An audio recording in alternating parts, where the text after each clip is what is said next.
You're listening to Light Flint Radio, part of the Revelations Radio Network.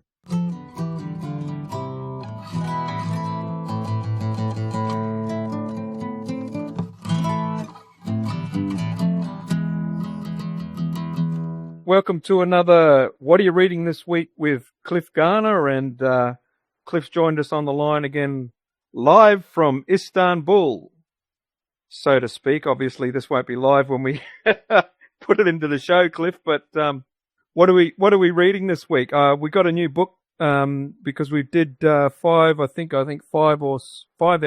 with right. the occult philosophy of the Elizabethan age, but what are we going to look at this week? Well, yeah, we could have done a lot more than on that. I know. We could possibly come back and do more. And well, yeah, because the occult tradition talks about that end of things, and it goes into some other stuff that is even tangential to what's in this book. That's right. So the book we're looking at is the Twilight of Atheism: The Rise and Fall of Disbelief in the Modern World by Alister McGrath.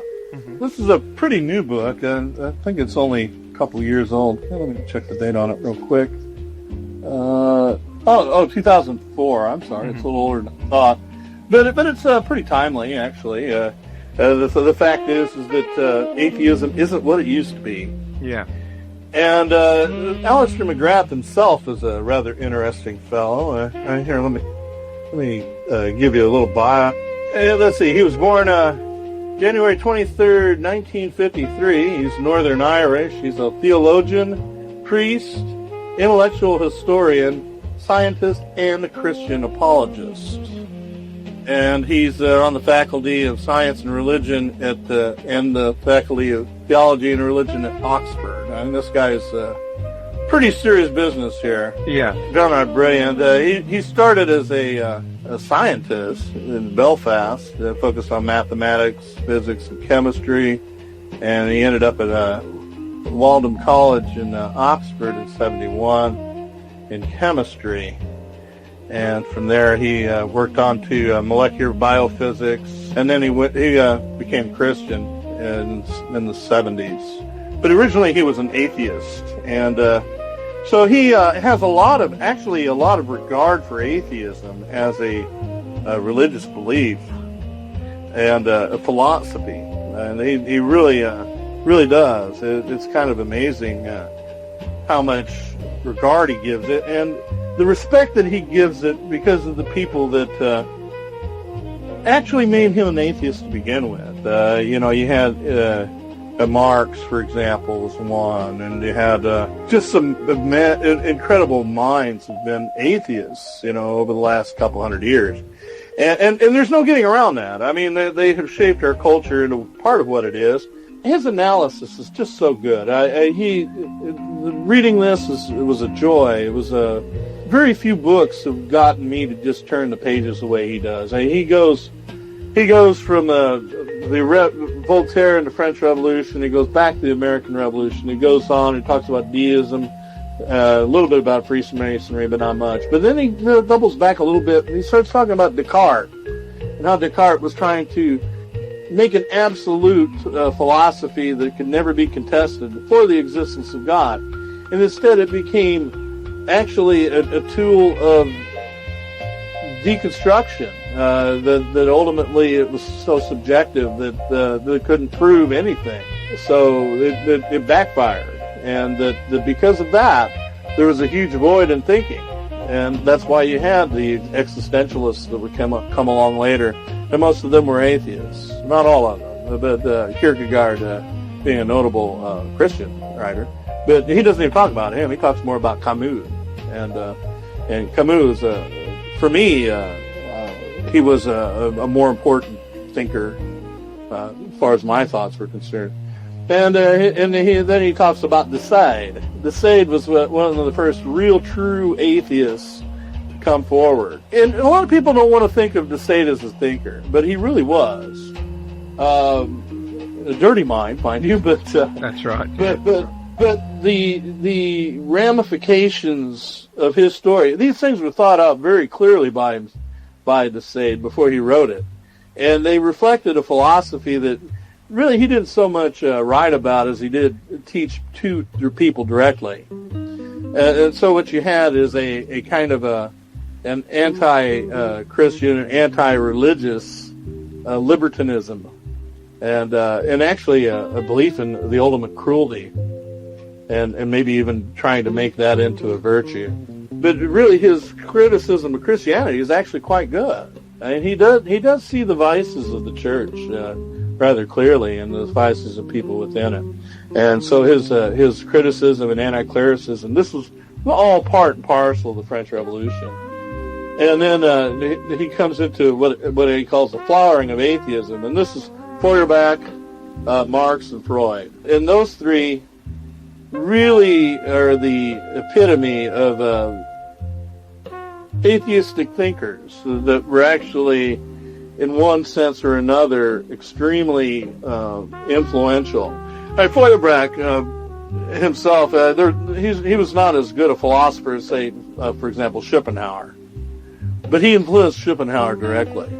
Schopenhauer would never have existed were it not for Feuerbach and actually Eastern religion with Feuerbach, with Schopenhauer. He got a lot of that from a lot of his ideas from Buddhism, but which in itself could be called an atheistic religion to some extent. But Marx was probably the most important of the three, and probably the best thought out of the bunch. And he had a lot to say about Marx and how he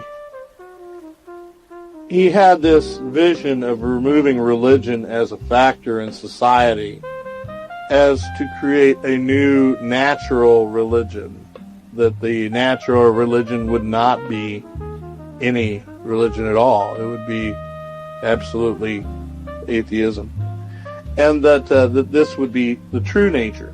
So what happened with atheism with Marx is kind of interesting. Prior to Marx, your deists basically believed in a God of nature. You know, they were trying to strip away the Christian God and all the Christian elements of it, right? The unknown God that exists before all things. That going back to that idea, okay, and they stripping it of the magical practices that came often with the Neoplatonists. But with Marx and the atheists, they're even getting away from that idea, and the natural religion now is no longer a deistic idea, but it is an atheistic idea. And this is the key thing with Marx. Feuerbach was trying to go there. He didn't quite get it. He wasn't consistent enough. As Schopenhauer was probably far too, in some ways, mystical himself. But with Marx, it came down to that becoming the true religion is no religion. Okay? So with him, it was a big change. So when Freud starts taking some of the ideas Marx has brought up, which he does do, he tries to make it look like religion is a disorder of the mind. Yeah. And so this has taken, everything and turned it all upside down, and that's how we end up with the world we have now. And we're kind of backing away from it. One of the big things that's caused this backing away is Jungian psychology. And Jung was actually a sympathizer with the Nazis, but he was a person who was concerned with spirit. He always disagreed with Freud on the idea of sex being the bottom line. It's not just sex. And atheism, no, atheism is a terrible thing. That there is a spiritual need in man, even if God doesn't exist. This is where people forget what Voltaire really said. If God didn't exist, we'd have to invent him. Well, he didn't just say that. Here, let me read that real quick, because this is beautiful. And it really does tie directly into it all. If heaven, stripped of their noble imprint, could ever cease to reveal him, if God did not exist, it would be necessary to invent him, whom the sage proclaims and whom kings adore. They never read that fourth line. They never read that fourth line because they want to make Voltaire into an atheist. He's not. But he is saying that the idea of society without God is going to be almost a hell. And yeah, and it will be, and it is. It is exactly, and that's the thing. People really misunderstand it. And one of the things he gets in, and I'm almost done with kind of an overview of what he wrote. The person who was probably most important in the English-speaking world, and probably in the West in general, in treating this opposition between religion and science, and making science into an atheistic religion, it was Bertrand Russell. Yeah. And he was pretty shamefully obvious as a propagandist. So anyway, but Russell was really the one that made it to where that there was that opposition between science and religion. That all comes from that with Shelley and the Promethean liberator. Oh yeah, we get rid of God and we'll become as gods. We will be the Promethean rising, the Prometheus unbound. And so he goes around in this, and he talks about a few others. One of the notable ones that I really wasn't aware of is a guy named William Kingdon Clifford. And he's the one that actually feeds into Dawkins most directly. And that's one of the reasons he is so critical of this guy. And his logic isn't very good, actually. And did you tell me that McGrath has had debates with Dawkins? Oh yeah, they actually were friends. I think they are still, but they don't agree, and he strongly disagrees with him on religion. He wrote Dawkins' God, and he does repudiate his old philosophy. However, like I say, he does see that there's a value in it, in that when atheism is strong, the church is strong. Yeah. And abusive. I can see that. Yeah. And when atheism is weak, the church is actually doing what it ought to be doing. Isn't that a marvelous thing? So what we need to do is we need to keep in mind that this criticism that comes from that belief can be valuable. Can be very valuable. It's a challenge to us. But the thing is, the challenge right now is failing because they have proved themselves to be very poor at ruling. As a matter of fact, poor and hopeless. And because of that, I don't think that they'll last a whole lot longer. Right now, you have in China,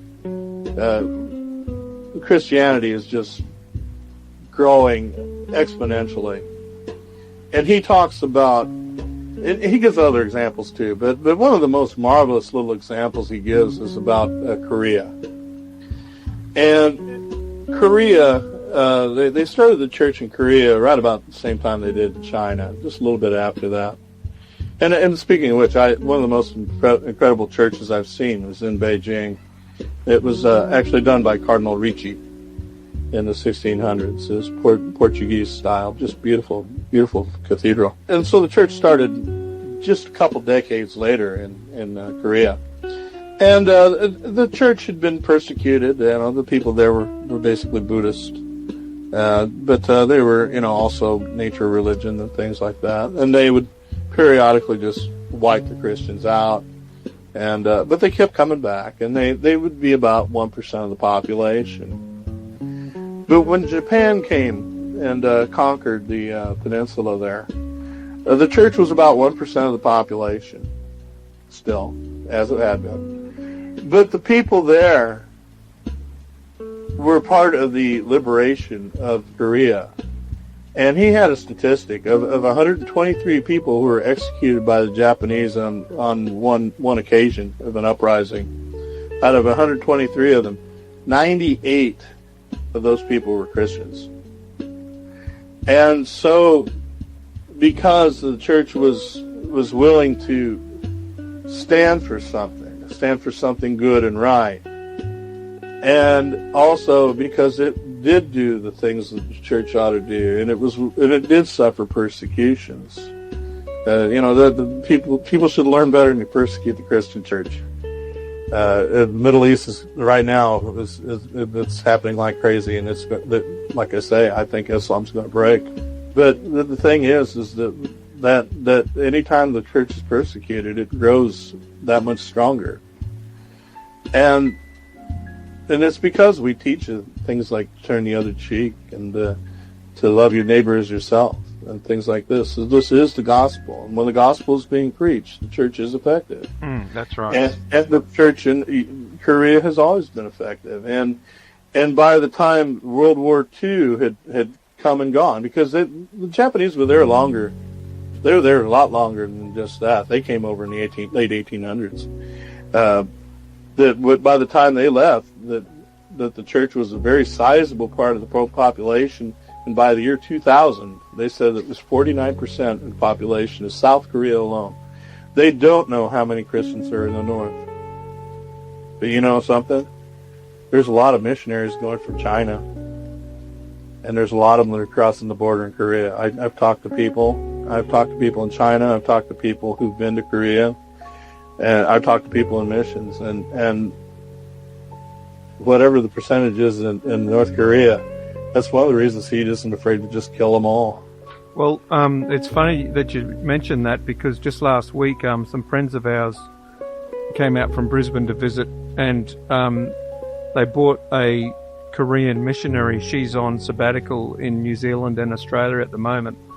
So they came in at dinner with us, and she is a missionary to China and Malaysia.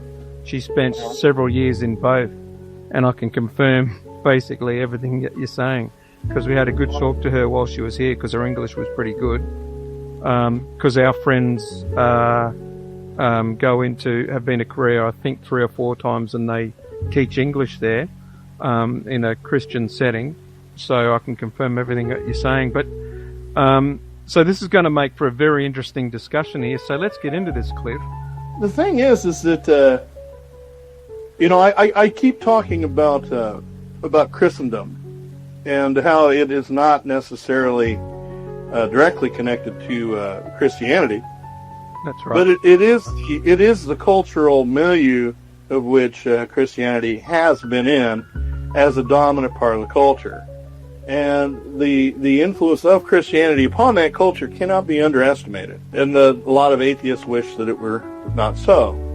Well, that's a very I'm trying to be nice, but I can't avoid it. It's a very foolish thing for them to wish, because if you look at the pagan culture that Rome had been, were it not for Constantine to have started the change, and for the other emperors to maintain that change, abortion would have been a common practice much earlier. And not only that, the elimination of girl babies would have kept the population way down. You see, this is something that has been a development that has affected the whole world, even that we're not Christian oriented, is that the female children were unwanted children, and they were just an extra mouth to feed. So they were basically left to the elements, and it's sad to say, but that's what they did. Yeah. And the pagan culture of the time, the Greeks, there were people. In fact, there's been even a study on it on a number of people who became very powerful, whose name was Kopros, and so they talk about Copronyms, and Kopros means dung. Ah. Yeah, and actually it has a very slangy kind of meaning too. I mean, it's not. It's not a technical thing. These people named themselves after poop because they were thrown on the poop pile and somebody picked up the baby and took it home. That's right. Yeah.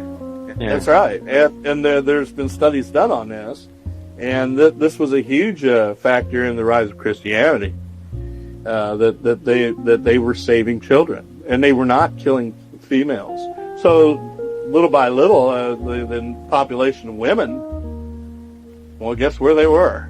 So in order to find a wife for a poor boy, you had to go talk to a Christian family. Oh my! Imagine that.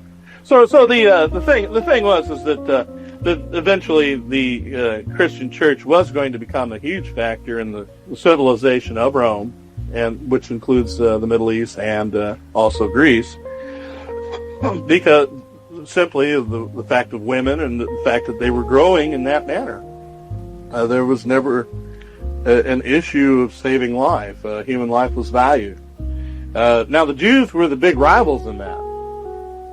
Isn't that interesting? In fact, even when the West had become thoroughly Christianized, there were still occasionally families that would ditch their babies because they couldn't afford them, and the Jews were known for picking them up. Okay, yeah. And that's part of where that blood libel comes from, is that they accused the Jews of stealing babies. Yeah. It's like, where'd that baby come from? You're all dark-haired. Why does that baby belong? In fact, they were saving them. In fact, they were saving them. Yes. Yeah. And that is a fact, and that's something else that have been proven over time. And the blood libel is, of course, it's a lie. So that we do know. So like I say, the Christendom was going to arise anyway, and it has been a factor in the fact that the Christian West has interacted with the rest of the world, and there has been effects on the rest of the world. And so you had one of the reasons why China has such a huge population is people stop aborting babies. And why? Well, it's kind of a second-hand influence, but people looked on that with shame, and that came into their culture from that, because they at one time didn't care. They used to just throw them on the dung heap like everybody else. Well, it wasn't only till recently that, especially in rural areas, they still were exposing female children. Oh, absolutely, absolutely. They still do. But it was also something that started picking up a stigma. And that does come from intercultural contact. Right. The East was isolated for so long that when it finally came to Britain, the Opium Wars and everything else. But for better or worse, there were other influences too that came along with the exposure to the West. Some of them were not good, but some of them were, I think. But you do have a huge population problem in China now.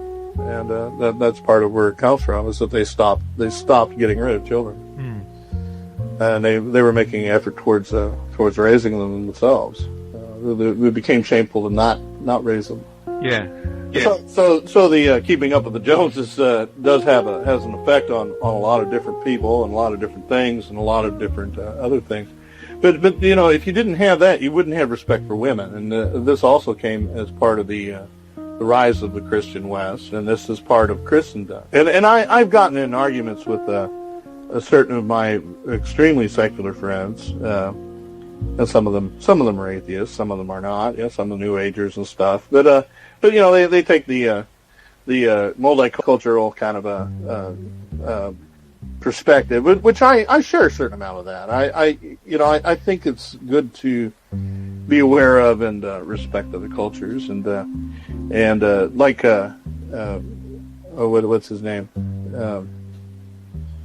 The Wolf, the writer. He pointed out one thing about political correctness. It might not have always been good, and sometimes it censors people, but there is a certain amount of thoughtfulness that goes into it, and I think that has not been an all bad thing. And I have to agree that sometimes that it has made for a more civil discourse, and so that itself would not have ever flourished in the Muslim Middle East. It would never flourish there.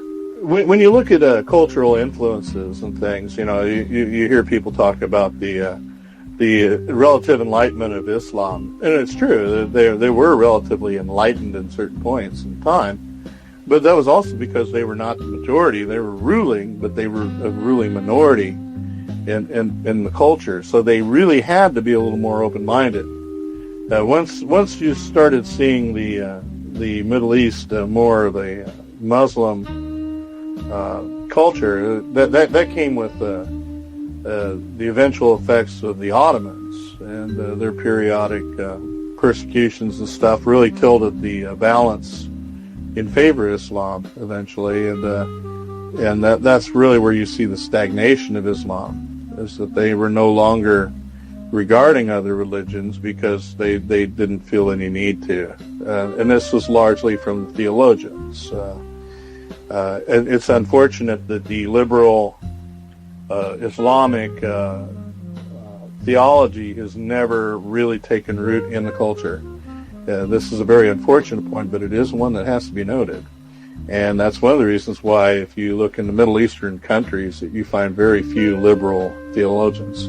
Turkey is one of the exceptions, and there are some trends here now, particularly with Mr. Erdogan, because the particular brand of Islam that he is promoting is stricter than what has been customary here.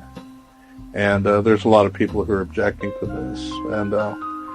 And not only that, his recent turn towards a more authoritarian rule, there's reason for us to be concerned about him. The culture does influence what happens in it, and what happened with the West could only have been possible within a Christian milieu.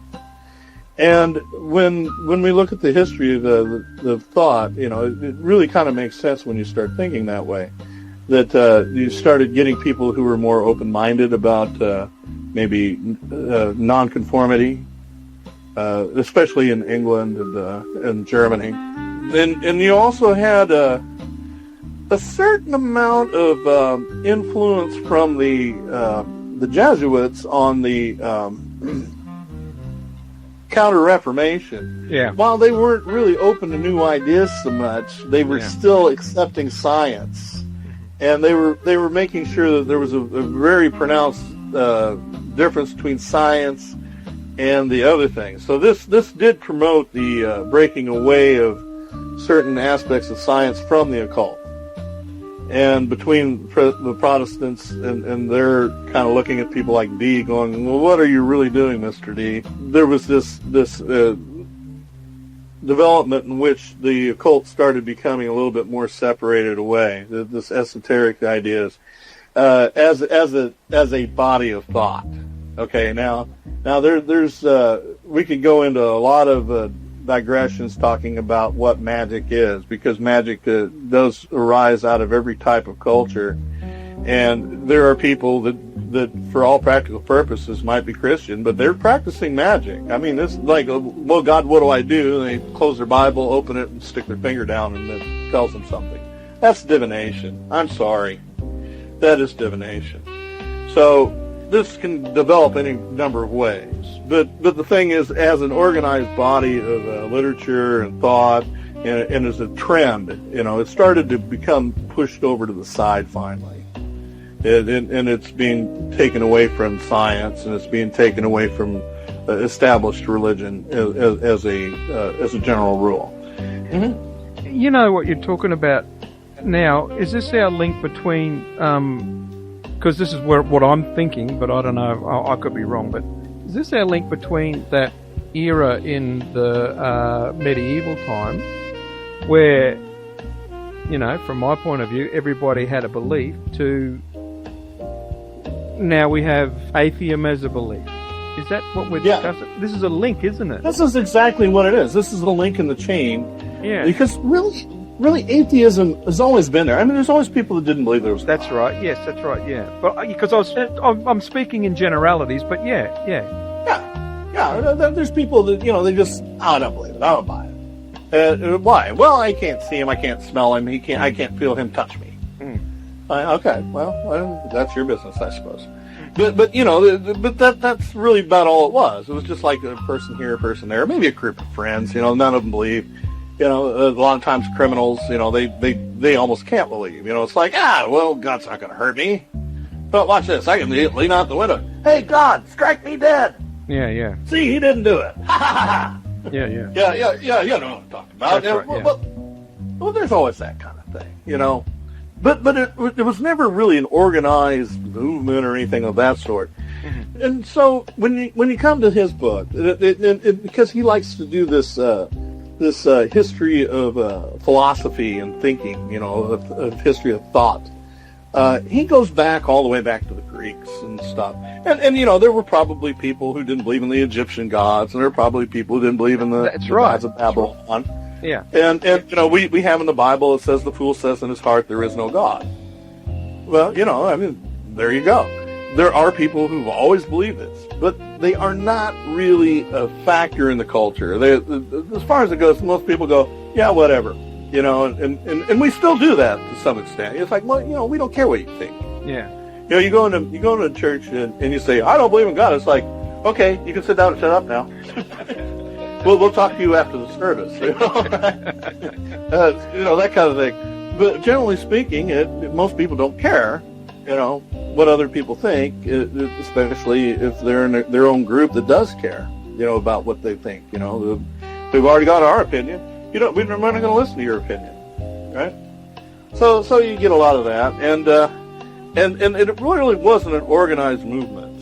It really wasn't. So he starts off with the classical atheism, what I would call it, and really the first organized group of people that he really talks about as being a kind of an atheistic leaning group is a small town in ancient Greece.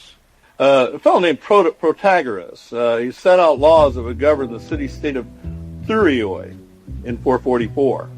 And what he insisted on was that there would be written laws that had nothing to do with the behavior of the gods. Right. Because the gods were capricious. Yeah. They didn't obey laws. Yes. Even though they might punish you for being lawless, the Greek gods were very capricious. And he said that this kind of behavior is not acceptable. And the people there agreed, and that was the standard. That they were actually to act better than the gods, which is kind of interesting. Yeah. Well, that's pretty fascinating. Yeah. And the idea, even the very idea of atheism, has been a kind of a more expansive in the past. It'd be a good way to put it. A good example would be what happened to Socrates. And Socrates was considered an atheist, and it wasn't because he didn't believe in a god. He believed in the philosophy of God. He actually believed in a God, the unknown God, that made the creation before the titans and the gods ever existed. See, when we talk about Plato and the Logos and all this stuff, that's what we're talking about. We're talking about God before other things were in existence, okay? And the unknown God, and Paul picked up on that. He said, this is the God I'm preached to you. And this is a beautiful thing, because if you look at, you go back, the original idea of theosophy, and you look at all the pagan systems, not all of them, but almost all of them have a God above the gods. Yeah. And it's like, maybe we shouldn't let Mr. Blavatsky take that word. Maybe we should take it back. But anyway, the thing is he says that the old definition of an atheist should be actually considered one who denies the traditional religion of the Athenian establishment. It's pretty good. And that's why they killed Socrates. They made him take a hemlock and die amid his students seeing him off. And because he didn't recognize the organized religion of the time. Is that my paraphrase? Exactly. Is that correct? And that is a very accurate paraphrase. Okay. Yes, it is. And he didn't accept. He didn't even go into whether or not Zeus ever existed or not. He didn't even care about that. He was like, these capricious gods are not the real God. They didn't make everything. They can't even organize their own lives. How are they going to organize the universe? Right. So that's what his teaching led to. And of course, Plato enthusiastically embraced Zeus. But he would write about Socrates and use Socrates as actually the voice of his own conscience, which I find rather remarkable. in and of itself, and the students picked up on his dialectic and things, and it made philosophy what it is. You think about it. This all goes back to Socrates and his method of teaching, and so it goes back to that. But he was considered an atheist in his time, but he really wasn't an atheist. He did believe in a God. Christians, of course, throughout the time of the early Roman Empire, were persecuted as atheists. That was what they called them. That's right. And the thing was that the Christians didn't worship the emperor, and they didn't worship any of the established and accepted cults. Yeah. So those cults were the ones that were inside the pantheon in Rome. Yeah. And those were the approved cults. Now, if you were maybe like in the Eleusinian mysteries, for example, and worshiping Ceres, as either a castrato or possibly as an orgiast, because they did both, then you were probably considered beyond the pale, actually, and you too were an atheist. Same with the Orphic mysteries with their orgies and things like this, and their mystical trips. They were probably taking drugs. Yeah. Same with Dionysian mysteries. All these different cults had an unacceptable side, and then of course, if you worshiped Ceres in the temple and didn't do anything terribly crazy, you were actually accepted. So there was this other end of it, and if you were on one side, you were a perfectly fine neighbor, and if you're on the other side, you were an atheist. So you'd get on a lot of that, and one of the most notable atheists of the time, and he probably qualifies as a true atheist, probably didn't believe in any gods, Lucretius. You know him? Yeah, I've heard of him, yeah. Yeah, the Golden Axe. Yeah, great satire. It's one of the funniest things of the time that's written, and they're very interesting how he talks about the mysteries, what little he talks about them. And Lucretius, we can't prove that he was a member. We really don't know for a fact, but he's one of the few to actually show a character who was initiated. So that's interesting by itself. But of course, you get into some of the other cults like Mithras and stuff like that. I think Mithras was probably, to be real honest, what I can tell of it, I think it was more like being a Mason. It was more of a social thing, maybe a little philosophy on it. It strikes me as a lot of made up mumbo jumbo at times. I mean, let's think about it. One of the ranks of initiation is a Persian. I mean, what kind of nonsense is that? They're not Persians; they're Romans. That's right. Yeah. So as far as it goes, I think that's about the level it's at. So at any rate, we could go from there, and looking at the whole time from basically there on all the way up to Elizabethan times, and you really didn't have a solid atheistic kind of front. You had some people that just didn't believe in the gods of one kind or another. You had skeptics who came out of the pagan tradition but weren't necessarily members of the different cults and things, that they may not even have worshipped the gods, but they were skeptics about Christianity as Christianity was taking hold and taking control of the culture. That did become dangerous once the Inquisition was actually established. As far as it went, there were people prior to that would speak their mind, but they were kind of few and far between. Part of it was probably a certain amount of conformity in people. People naturally conform to their culture to a certain extent. If you were to be too much of a rebel, you really didn't have too many places to go because there weren't that many cities in those times.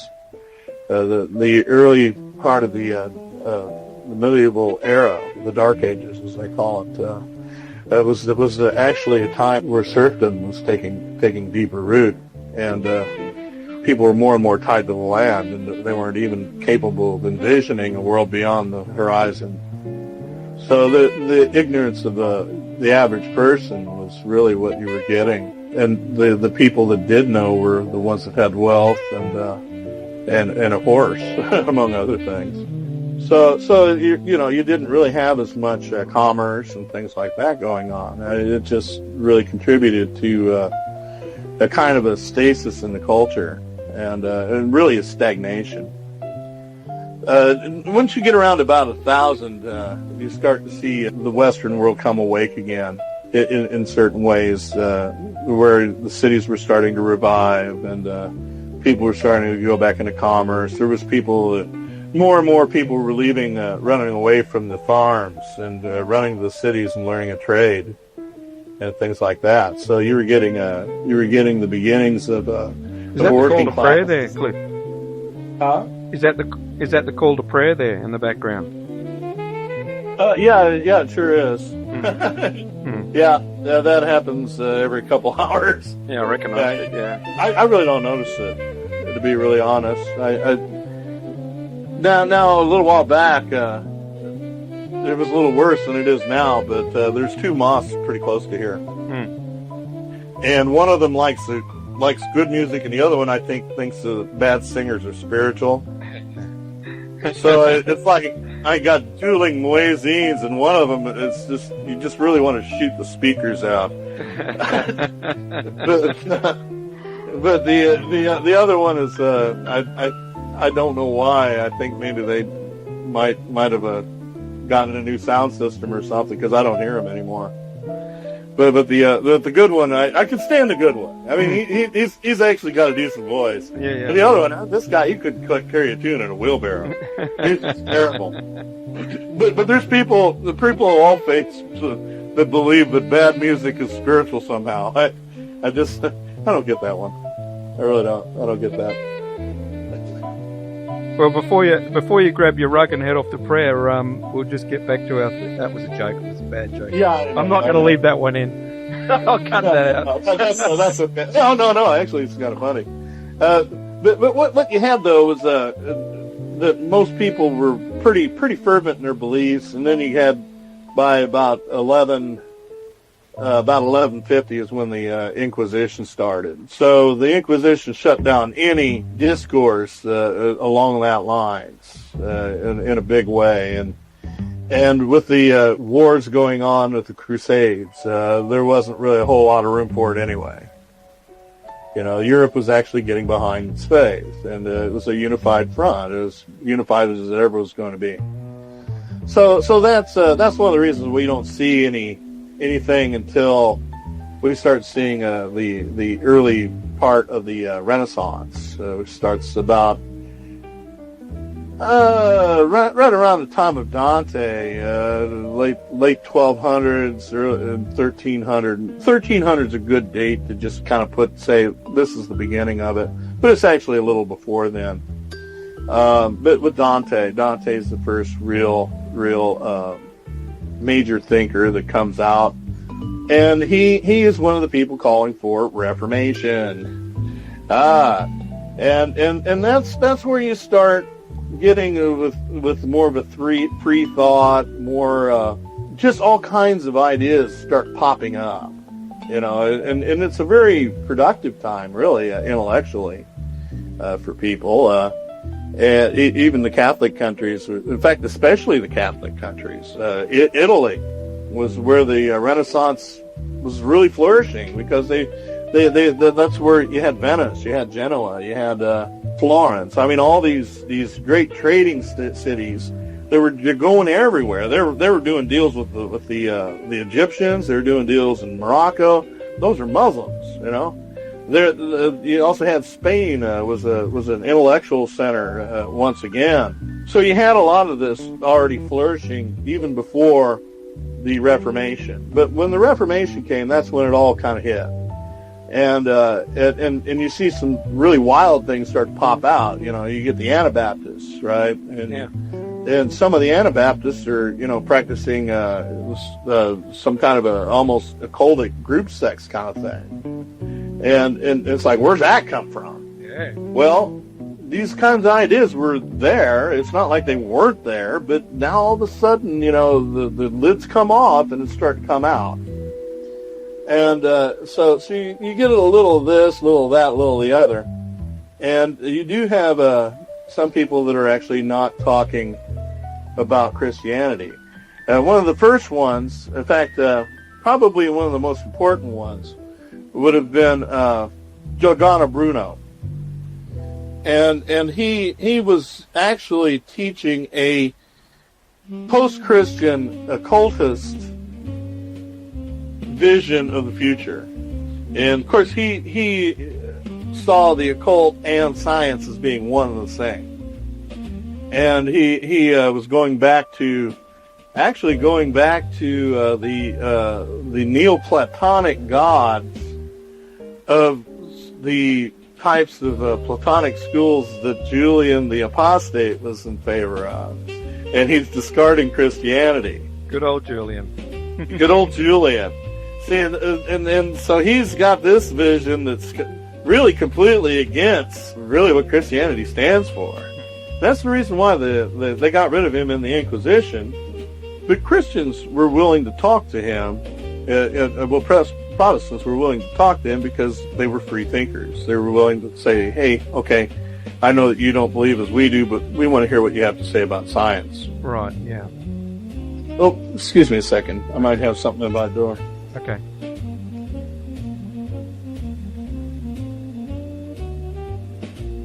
No, sorry about that. Did you hear the birds? Yeah, what was it? Yeah, that's my doorbell. Ah. There it is again. Somebody keeps hitting my doorbell. Yeah. But, yeah, a little Tweety bird. Yeah. It does sound real. It's creepy. I thought it was real. Yeah, I thought, okay, there must be a bird on his patio, on your balcony or something. I just couldn't work it out. Yeah, no. Well, I get them. I get them on my patio. They'll tweet. I mean, they're friendly birds. They'll even come in the air. I had birds come in the air. Yeah. But yeah, the birds do come in. But that's actually my doorbell, which is real freaky. Yeah. Like I said, that was a fad back in 2008 when I was here. I probably started maybe a year or two before that, and by 2010 it was done. Yeah. You started hearing songs. Songs still kind of a popular thing for doorbells. Although you start to hear ding dong again. Yeah, no, it's just gone back to the regular old bell sound, which is kind of funny. It's kind of gone full circle over here. Yeah. That bird. It took me a little while to figure out that was my doorbell. I had no idea that was my doorbell. Yeah. Okay, well, we'll get back to this. And like I say, as the medieval era kind of comes to an end, you've got you got the Renaissance, and as the Protestant Reformation fuels the Renaissance in Germany and the Low Countries and England, the Protestant countries, you have a certain stasis in the Catholic countries, except for France. France has been independent for a while. You got to remember they tried to take over the papacy at one time, and had a little bit different view of the Pope and his power. They were also a little bit leery of giving the Inquisition too much power. Well, something happened in 1492. The unification of the whole Spanish peninsula of Ferdinand and Isabella led to the expulsion of the Jews. Yep, I was going to say that, the expulsion, yep. The expulsion of the Jews, and also to expulsion of the Muslims and the persecutions of them with the Spanish Inquisition. So the Inquisition really moved into a permanent shop in Spain, but it wasn't too much in favor in France. The French used it, but not like the Spanish did. And one of the things about the Spanish was that the Spanish Habsburgs, which is Ferdinand and Isabella were cousins, they're all part of the big family there, right? They were the Habsburgs. And the Habsburgs had designs on the old Holy Roman Empire. That included the Low Countries, Germany, and Italy, mostly, and parts of Switzerland and all this stuff. And so when you had the Protestant Reformation hit, they were trying to wipe it out with the Inquisition. And that's where you get into all the different wars, and we get into John Dee trying to push basically a hegemony of England against Spain in the Catholic domination. Okay, and France is kind of playing both sides. And with all this, you have all these ideas, and basically your freer ideas tend to be in the Protestant lands. This is where the liberal tradition starts. Then the Catholic countries, this is where you have the Counter-Reformation. And the Counter-Reformation starts dividing science from the occult. They don't do it at first, but they start doing it, and it becomes a process that is eventually done. And they actually did a good job of it, if you actually think about it. You had some really weird characters that came out of it, like that Anastasius Kirchner. And he's a weirdo. And he's a Kabbalist, and he's a Hermeticist. But he's also a true scientist. He actually finds some scientific things. But he also thinks that hieroglyphics are something else, and he misinterprets them. It does a total botch job on it. It's just hilarious. It's just total mumbo jumbo. Yes. You know, I mean, that's why I say, you know, but the occult, you know, it's just sometimes it's more funny than it is anything. And people really take it seriously, which is really scary. But Kirchner can be thanked and blamed for those things. And but he did do a very good job of separating chemistry from alchemy. So did some of the others in England. Some of the early Rosicrucians, Robert Flood, very good example. Boyle is another, and they may have gotten into certain speculations, you know, that the Freemasons would get into. Like on the Temple of Solomon and things like this, but they were still mostly essentially Christian, and they were also gradually pulling science away from the occult. It was an interesting process that was going on there, and Freemasonry was right in the middle of it. I mean, the growth of deism as a philosophy. That probably has a lot to do with growth of Freemasonry. I think this is kind of side by side, and you're getting more free thinkers of all kinds. And with the Masons, the single requirement was the belief in a God. So basically, if you saw a person joining the Freemasons, they weren't an atheist. They may have been something else, but they weren't an atheist. And generally speaking, just because of the fact that the majority of people in England were devout Protestant Christians, I have to say, probably most lodges were Bible reading places. Oh yeah, so you do have that factor, but it's also saying, you know, okay, if somebody comes in and they don't agree with you, you still have to be nice to them. Okay, so as long as he's not an atheist, as long as he doesn't say God doesn't exist, you got to be nice to this guy. You know, there's a protocol here.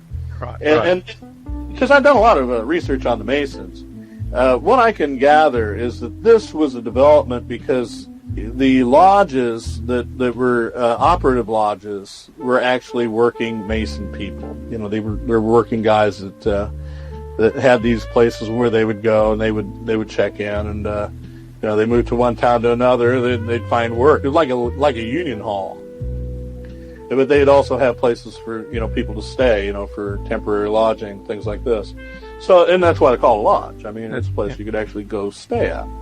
And often they had food and they had beverages, and they also, you know, there'd be an inn there, things like that. So, you know, it was kind of a natural thing to do. And as the more noble people started taking an interest in the secrecy, and when you had, you know, towards the end of the Catholic rule in England, you had a lot more people that were using things like this as promoting Bible reading and things of that nature. So you're seeing a growth in all this, and it comes probably more from Wycliffe than it does anything else to start with. But then it gets higher and higher with the people. And as it does that, you end up with more and more people saying, "Well, let's go ahead and relax a little on the religion." You know, you get this kind of thing going on there. And so that the growth of deism, I think we can ascribe directly to that. Now, it's with the French Revolution that you really get an explosion of atheism and also anti-Christian, I don't want to say philosophy, but anti-Christian ideas and beliefs just proliferate. And some of it's from this anti-clericalism, the abuses of the church. Yeah. And this is one of the things that McGrath really explains very well. Because when you had the Catholic Counter-Reformation, they were trying to suppress all ideas outside of the Catholic Church, including Jansenism, okay, which was kind of a parallel to Pietism in Germany, which became Methodism in America and England. And that was really kind of a big pressure valve for a lot of non-Christian, well, I shouldn't say non-Christian, but for the strict old church. You know, they would look at the abuses of, say, the Catholic Church, for example, especially the Catholic Church, that with the Pope and his megalomania and his insistence on everybody under him. This was hard to live under, and people fought back. And of course, the Pope would bring in his Inquisition, and they'd torture people and get them to recant and all kinds of stuff. I mean, what the popes did to the Catholic countries was just absolutely suppress them. So when the pressure started being eased off with the French Revolution, there was so much there it exploded. It blew up. The American Revolution, you didn't have that. What you had with the American Revolution was you had a lot of non-established sects in America that were already in place. The Puritans, for one. Okay, the Puritans. The reason they were expelled out of England was because they were Cromwell's people, and they came the closest to creating an actual theocratic. Yeah, I was trying to say theocracy, but yeah, I couldn't get it out. Yeah, theocratic regime. Yeah. And that's the closest that we had to it within the English-speaking world. The closest to a theocracy that they ever came. Yes. So, you did have all these other groups that were willing to fight against the establishment that were already in place in America by the time of the American Revolution. They were already there. This probably prevented the American Revolution from being anti-clerical and anti-Christian. Everybody's real fond about saying, well, Washington, he was Freemason. Well, yeah, sure. Big deal. At least he wasn't sacrificing goats out in the middle of nowhere. Yeah, he wasn't doing that. He wasn't doing that. Yeah. Anyway, well, that's another day. So anyway, the fact is that he shows how this worked. That the Puritans in America were not afraid to oppose the king, and because of that, America was able to exercise a revolutionary attitude without becoming anti-Christian, and it was not part of the ideas there. It's with the French Revolution that you had quite a different matter there, and you take people like Voltaire. Now, Voltaire was not an atheist. He was actually a deist, and he was also initiated into the Masons. Oh yeah, he was a Mason, and I think Ben Franklin that actually had him initiated.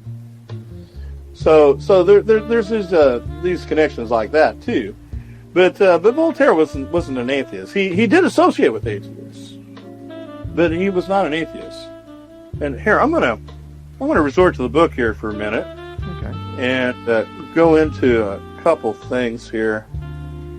All right, 1700s is widely regarded by historians as one of the most dynamic and exciting periods in history, and it is age of optimism with the whiff of revolution in the air. By the end of the century, the ancient doctrine that the present was doomed to repeat the errors of the past lay in tatters.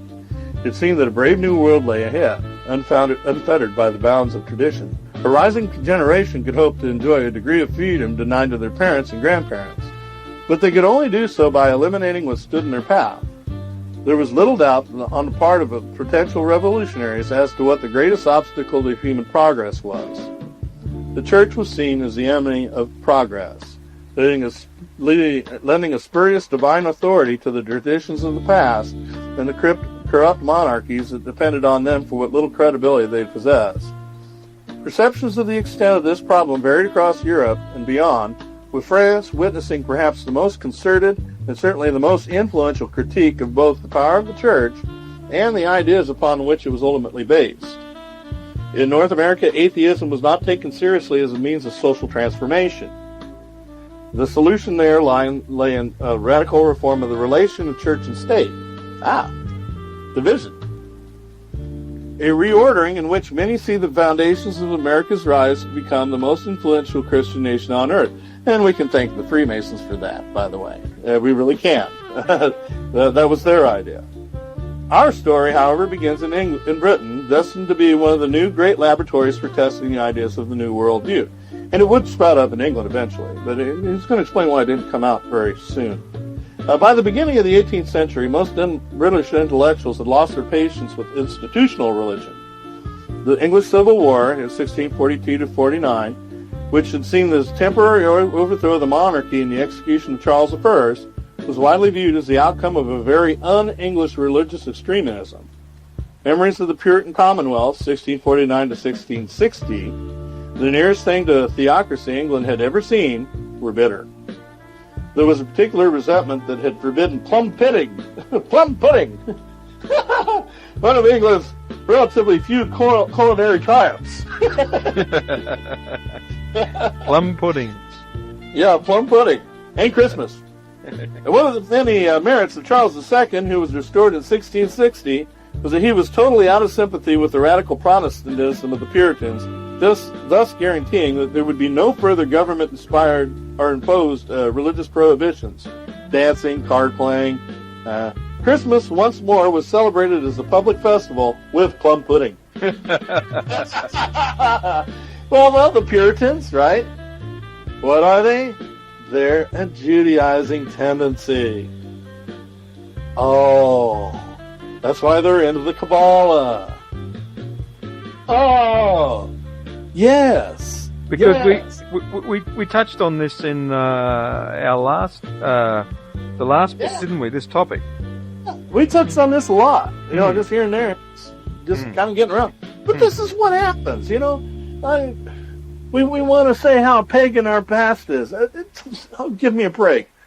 Let's see some real proof outside of Islam, I mean, there's some problems, but let's find the real problems, not find these pseudo problems. The pseudo problems, toss them out. Yeah. Is there a problem with Christmas? Oh yeah. The commercialism is sick. And over here in Turkey, I see the worst parts of the commercial thing being passed on. They got Santa Claus, but where's Christ in this? Yeah, they acknowledge it. Unlike a lot of places in the West nowadays, they acknowledge it. Yeah, they just don't talk about it much. Yeah. They acknowledge it. They're that smart.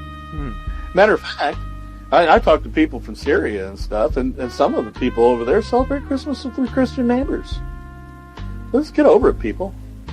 But this is a Judaizing tendency. This is exactly what it is. This is where you're getting into legalism and wanting to bring back the law and all that.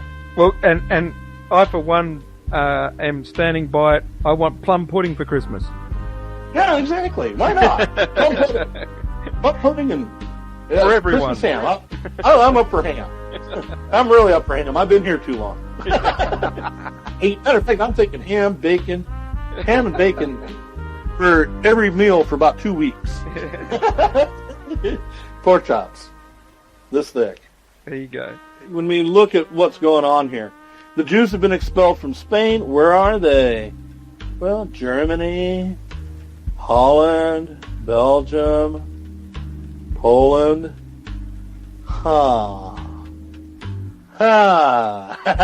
They're not back in England yet, but during the Restoration they will come. They were expelled by, what's his name, that fought with William Wallace, Longshanks. Longshanks, yeah. Yeah, he's the one that kicked them out. Yeah. And they go to Germany and they go to Spain. Well, now they've been kicked out of Spain. They're talking to people in England. England's had a couple generations of a real fascination with Hebrew and Hebrew roots. And they've been trying to get the Jews back. There's probably Jews in London, as it is. There's probably Jews in London and maybe some of the other port cities. But the Jews have not been officially let back in until the rest of the register. It will be James II that does. Okay, but that's not in here. Yeah. But see, there's this progress, of all these things coming together, and we are talking about, well, let's see, the Commonwealth, 1649 to 1660. Yeah. 666. Mr. Shoptide-Speed. That's right. Yes. Oh my goodness! This is amazing. And in the Lurianic. The Kabbalah Messiah comes and fails. Yeah, and ironically, he comes to Turkey. Yeah, he probably right next door here to right this next door to city. where you are. That's right. Right. Which is just amazing to think about. Okay. Well, this one here was just built around that time. That's we don't right. know if it's before or after. They won't admit it. But we'd like to see the inside of this because this is the oldest still operating one. So anyway, the plum pudding. Back to the plum pudding. It says other cultures might have been tempted to adopt atheism or corporate agnosticism in response to the religious intolerance and bigotry of the Puritan Commonwealth. The English, however, decided to reinstate the Church of England instead, presumably believing that to all intents and purposes, this amounted to more or less the same thing. Under Charles II, who reigned from 1660 to 1685, he's actually the one that brought the Jews back. A decidedly docile form of Anglicanism emerged as the religion of the English establishment. Well, of course, it was the established church. They're right underneath of the crown. Now, the Church of England would be expected to be submissive to the expectations of the people and keeps its religious beliefs to itself rather than impose them on others.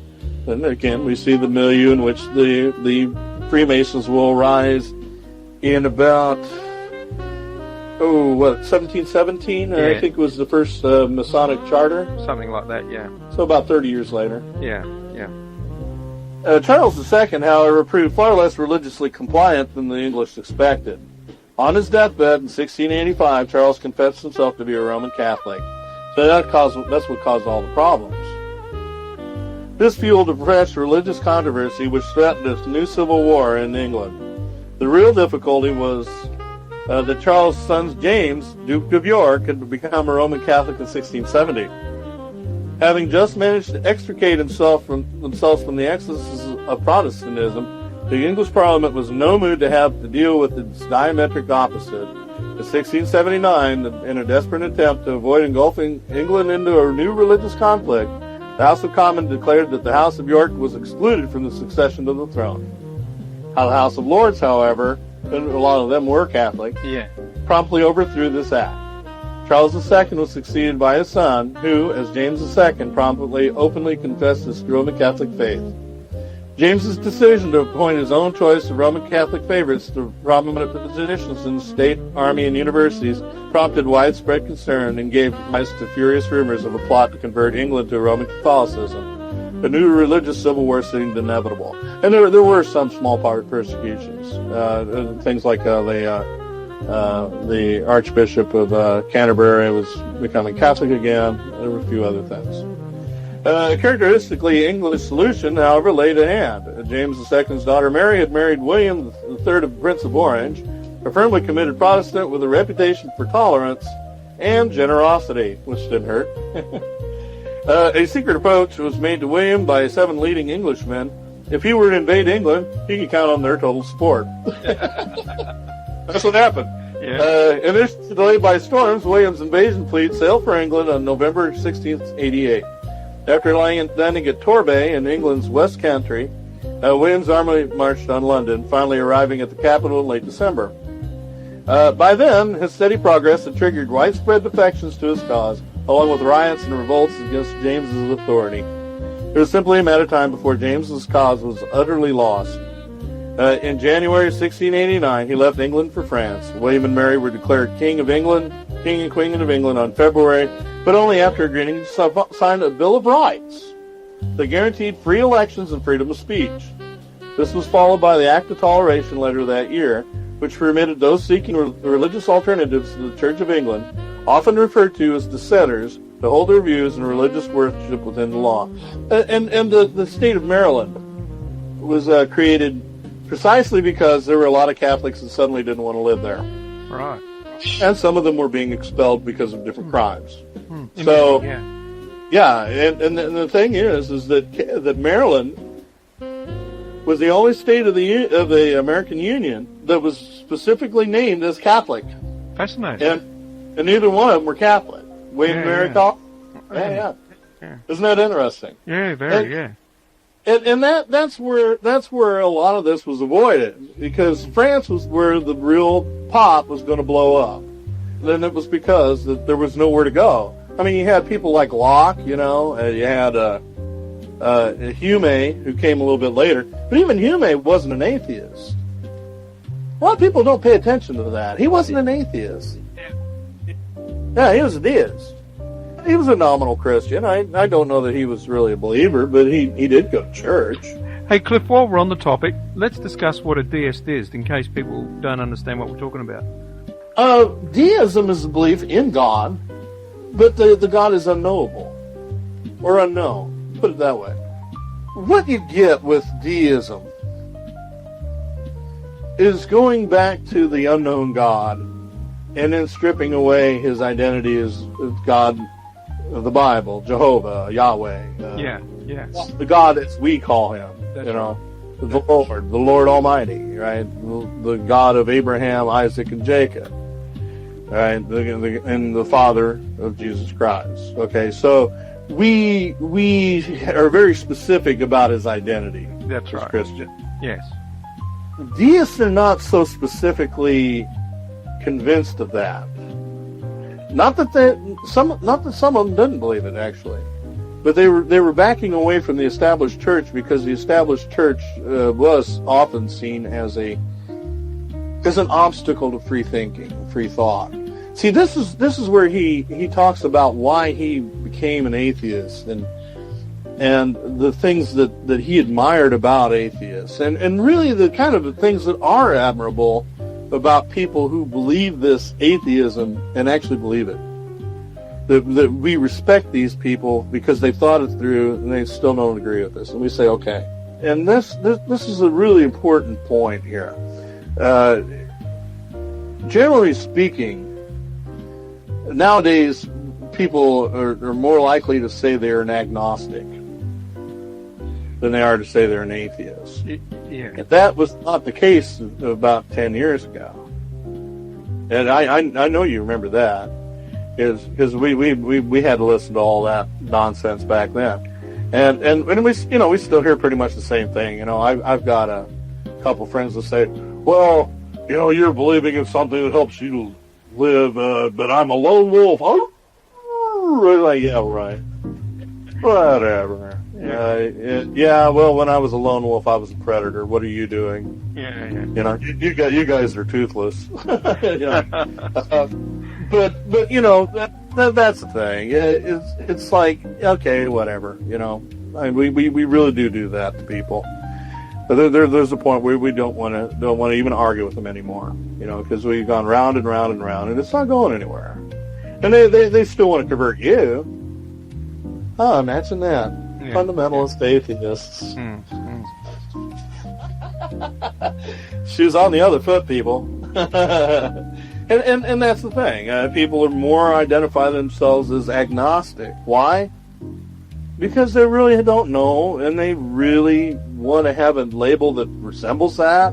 And they're appalled at what the atheists have become. See, the atheists were, when you looked at somebody like Shelley, he was exciting, and he was seeing a vibrant world, and he even believed in a God of nature. Isn't that interesting? Mm-hmm. So that's kind of what you're looking at with deism. I mean, you're looking at a God that is not specified, and perhaps not knowable, and if knowable, maybe only knowable through nature or science. So would it be like this idea of the great clockmaker? He created the universe, wound it up, and then walked away and let it run. Oh yeah. Yeah, that came from. You know where that came from? Originally from Newton. When you got around the Revolution in France, you know, it all exploded. But in England, it was a little more subtle what happened, and you had people like Newton and some of the Rosicrucians who were at least spiritual, even if they weren't necessarily Christian. But they had a spiritual belief, you know, and it was very clear that they did. But you started having some people saying, well, maybe the watchmaker's stupid, or maybe he's blind, or maybe it's not a watch. Maybe this mechanistic universe that he had in mind is not true. And they started thinking in different ways. So this very subtle change went along with the increasing deism, and it increasingly became antagonistic to religion. Does McGrath touch on that idea of the great clockmaker? Does he touch on that idea? Oh, absolutely. Absolutely. Okay, yeah, he does. He does a really, really nice job showing and it's gradual. You know, it really is. And it is gradual how it worked. He shows how it gradually developed over time. And it was a thing that happened more with the Enlightenment. The Enlightenment is where a lot of that kicked in. But there was still, most people weren't willing to give up on their faith. In fact, that's why for so long, intellectual elitists were tended to be more atheistic. And other people who may be intellectual, but more common thinkers, didn't go with that, you know? So the trendy, the edgy kind of thought was atheistic. Well, the shoe's on the other foot, and it has been for about 100 years. Because atheism did win out. You had what happened with the Russian Revolution that came after the French Revolution, and that really put paid to religion. That was where the establishment wasn't religious, but it was atheistic. And they tried to rub out religion. But, you know, that's the thing. I've never been an atheist. I have never been an atheist. I've always been... when I did consider it, it comes down to... You can't prove the existence of God, but you can't disprove the existence of God. You can't disprove something you don't see. And if God is beyond quantity and being quantifiable, then how are you going to measure him? That was my problem with atheism from the beginning, and I've never accepted it, no matter what I've believed. And so I've never been an atheist. I wasn't a occultist, but I was never an atheist. Can I accept that some people do? Yeah, sure. I understand where they're coming from. They don't see it, they don't understand it, they don't get it. Okay, fine. That's your business. But don't try to push me out of my faith, and don't try to penalize me for having it. Because I'll fight back on that one. And especially when they start doing it to other people. And it has been. And they're wondering why they're losing people. Well, not only are they not good rulers, I mean, they're just as corrupt as anybody else, maybe even worse, because they don't have any moral support to their moral. I mean, what is the purpose for morals? In fact, a lot of atheists say there are none. Since there's no absolutes, there is no moral. Well, if that's the case, then why don't you just jump off the bridge? No point. Well, then they won't put us out of their misery, so, or put them out of our misery. Put it that way. And the thing is that the shoe is on the other foot. They've proven themselves to be just as bad of rulers as any of the worst in the church. Let's face it. I mean, Russia, what they were doing is a lot worse than even the Catholic Church did. Tens of millions of deaths, starvation, Red China. Pol Pot. Yep. We take, even Hitler up to a point. Mm-hmm. I mean, Hitler, we can't really push on them as an atheist. He's more of a deist. His God is actually raw power. But the thing is that he would never have existed had it not been for an atheist overthrow of religion, of the Christian religion specifically. He would never have existed without that. So he filled the vacuum that was caused by atheism.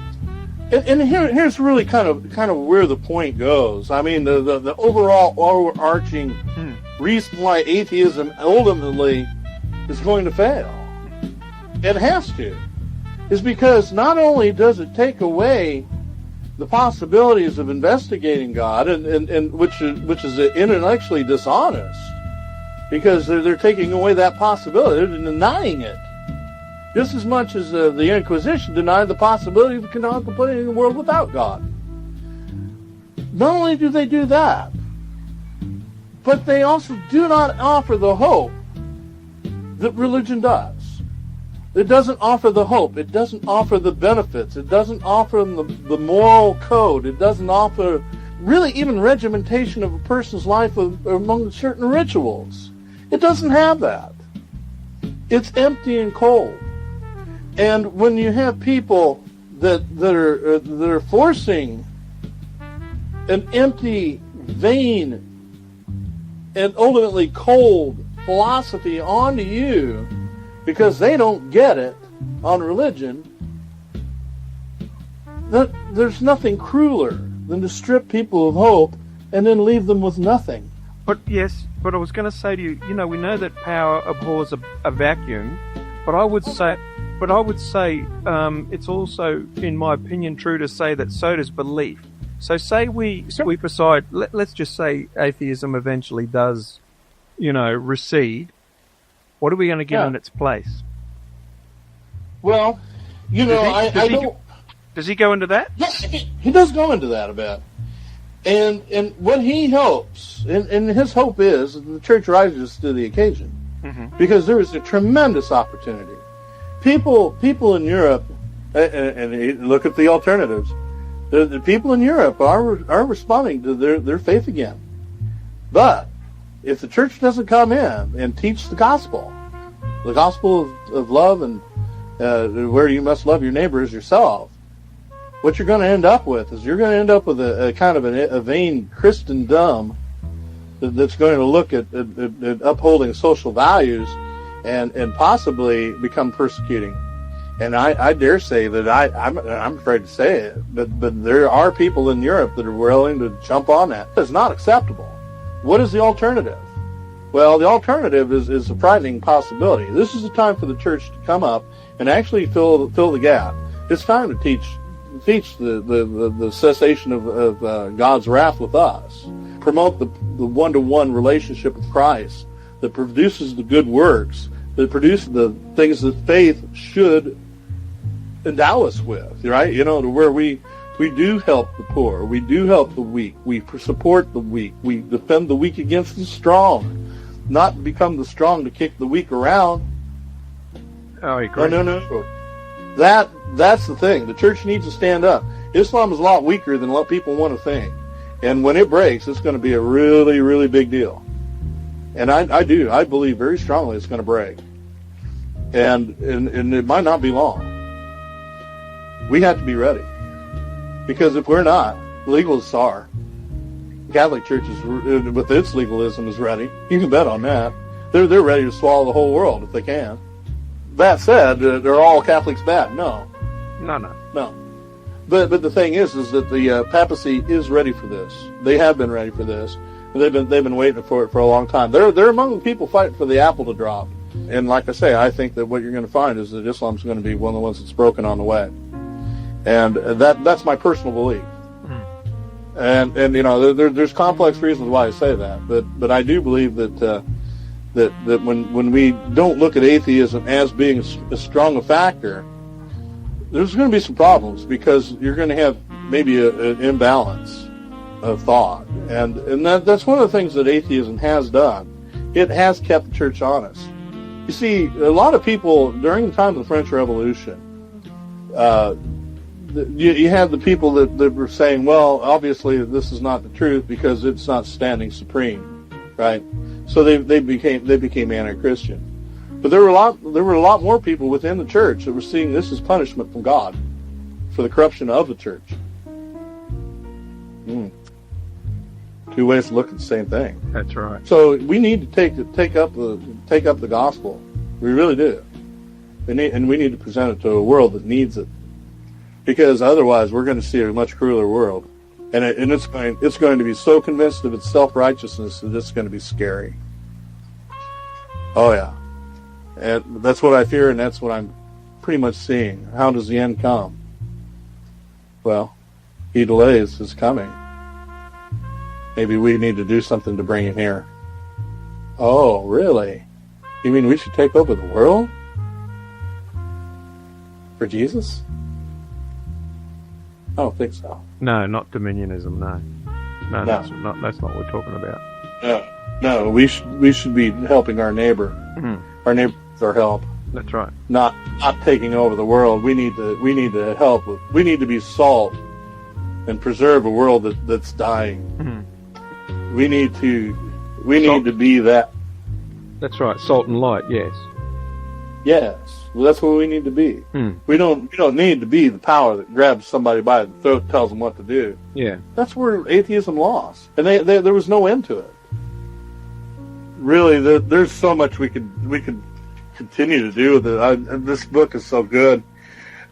I'll tell you what. I don't agree with everything he says. Cruzy would hate him because he thinks that Pentecostalism is a positive thing, but he sees where people in experiencing religion themselves is a positive thing, and I agree with that. Now I'm also with Cruzy. It's like, bad drawing is bad drawing here. There's no getting around that. But when people are putting their own input in, they have a lot more interest, for one thing. What you need is a good balance. It's like, okay, here's the parameters. Play. That's what we should be thinking. This is life. It doesn't have to be boring. It's not boring. Theology is fascinating. So get involved in your faith. Oh, yeah. And that's part of what he's saying. He's saying other things, in pietism, I look at that and go, yeah, there's the Judaizing factors there that ended up coming about. But the thing is that there's always something that works against it. If you go too far this way, it pushes the other way. And the church is really good at extremes. Oh, yeah. Really. Oh, yeah. Perhaps in some way that this breaking away of atheism from within the church maybe in itself might be part of the birth pangs that is showing that we're coming closer and closer to the end. Yes. And I really have reason to think that. Well, that was a broad sweep through about everything in history, in atheism, in religion that anyone could think of in a short period, Cliff. Brilliant. Thanks for your time. I hope this inspires people to go and get the book. Can you tell us what it is again? Author and title, please. Yes, it's Alister McGrath, The Twilight of Atheism, and subtitled The Rise and Fall of Disbelief in the Modern World. And it's a very good read. He's a fine writer and a brilliant man. Although he doesn't touch on everything I touched on, but he does go through the process of most of it. Yeah. And it's very enjoyable. It really is. This is a book that I found to be a real page turner, and most of the time philosophy isn't. That's right. And he's a believer now, isn't he? Yeah, he's a very influential believer.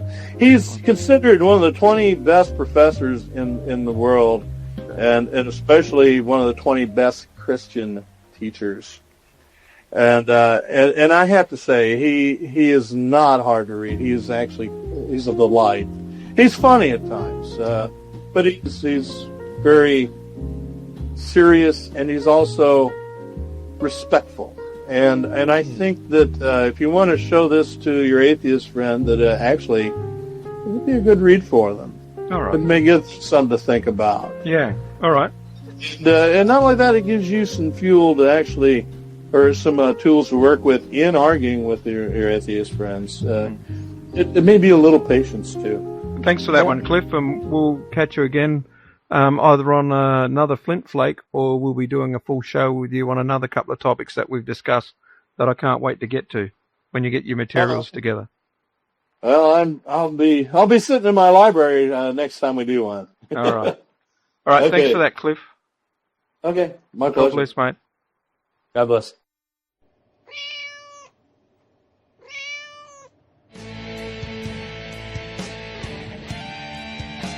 Thank you for joining us. We hope you've enjoyed our show. You can find us on the web at www.lightflintradio.com. If you'd like to contact us, you can email us at mail@lightflintradio.com. That's mail@lightflintradio.com.